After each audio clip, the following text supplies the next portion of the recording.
What's up, everyone? This is 5 phrases that I say in English that are crucial to know for everyday interaction here in America. First off, though, we just got done going to the gym. We're gonna get some grub. I might go to a fundraiser later, and then we're gonna go over those phrases. But before I do that, I'm gonna answer some questions that I've been seeing that we've been seeing in the comments. 2 main ones. First one was, what kind of Japanese people would you be friends with? And I'm gonna be honest with you. Short answer to that question is literally anyone, right? My standards for friendships are pretty consistent across the board. It doesn't really matter, like, where you're from or any of that. What language you speak. I'll be friends with just about anyone. As long as you're a cool person, right? We're cool. And how much English does someone have to speak for me to be friends with them? And the answer is honestly little to none. Is like anything. You can be a fluent English speaker, you cannot be a fluent English speaker. I will try and communicate and make friends with just about anybody, right? I'm a very sociable person and I just like people. So, like, even if you're just talking to me through Google Translate, we could still be chilling, we could still be friends. It really does not matter. I just love making friends with just about everyone. So, if I meet one of you guys here in the US at some point, we could just hit it off and be friends. Like, we straight up could. It does not matter. Even if your English is choppy, even if you can't speak English, it doesn't matter. The second question was, how do girls use the same phrases and exclamations that dudes do? Like, fuck, or like, geez, holy shit, those kind of things. Answer is yes. 100% yes. A lot of people in English, and honestly here in America specifically, it doesn't matter if you're a girl or a dude, you use the same phrases. And in a lot of the same situations, road rage primarily, right? You would get women saying the same things and screaming the same road rage as men do on the road all the time. Like, it's just how it is. There's really not many differences between how on phrases that just men will say or just women will say. It's really just person based. There's some girls that may not say those phrases, and there's some dudes that may not say those phrases. It really just depends on like the person. I'd say things like bruh or dog are things that dudes mostly say, and that's not commonly terms that women will say, but at the same time, as much so, but at the same time, a lot of women still say that. It really just depends on the archetype, I guess, like, more girly girl would be the term. They may not say those as much, but even then, it really varies. There is some variances, places you go, because, I don't know all the variances, but there's some phrases and words that people will say in different states that, like, we wouldn't say in our state, or vice versa, which is really strange. But United States, 50 states or whatever, and there's like some territories and shit, but I don't know all those. But 50 states, right?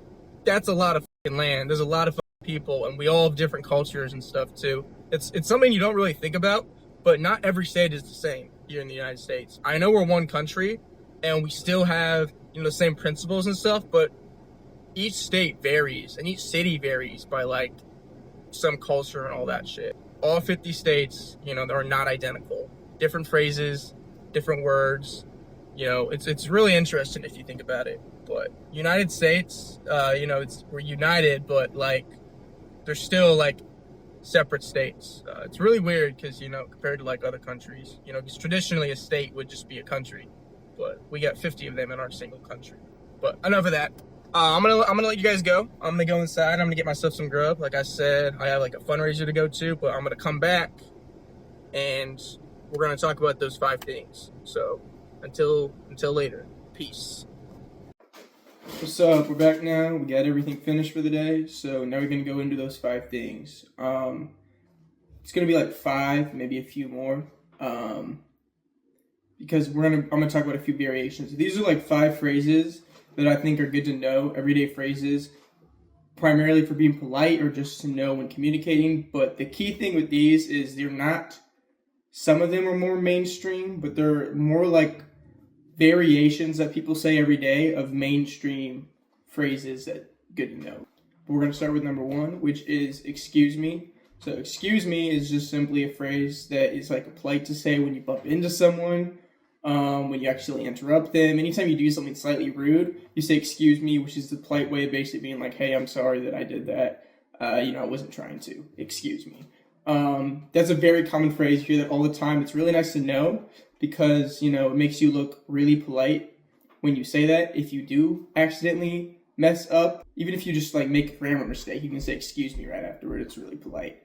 So especially for people who are traveling to America who aren't really good at English, that's one of those phrases that it's really good to know, because even if you're bad at English, that's like a generic phrase you can say to be polite in those situations. And honestly, respectfulness transcends all language barriers. So that's really nice. Number 2 is going to be God bless you. So this is one that's used a little bit less common, but it's still used like every day. It's just used in very specific circumstances. That's something you say after you sneeze, or no, let me rephrase. That's something you say after someone else's sneezes. I don't know why. I have no clue why, but it's something that's done. So if someone else's sneeze, you'd be like, God bless you. Don't ask me. I don't know. It's just something that's done here.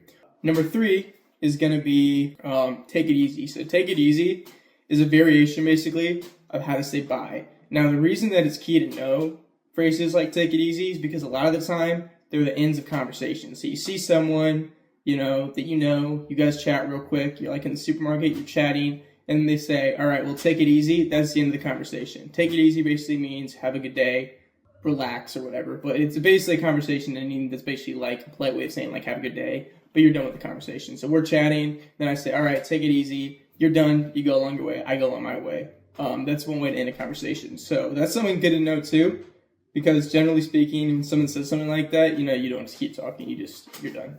That's the polite way to react to that. And then going off of that, we'll go with like the next 2, but these are more, I'm going to categorize these in the same category because they're kind of similar.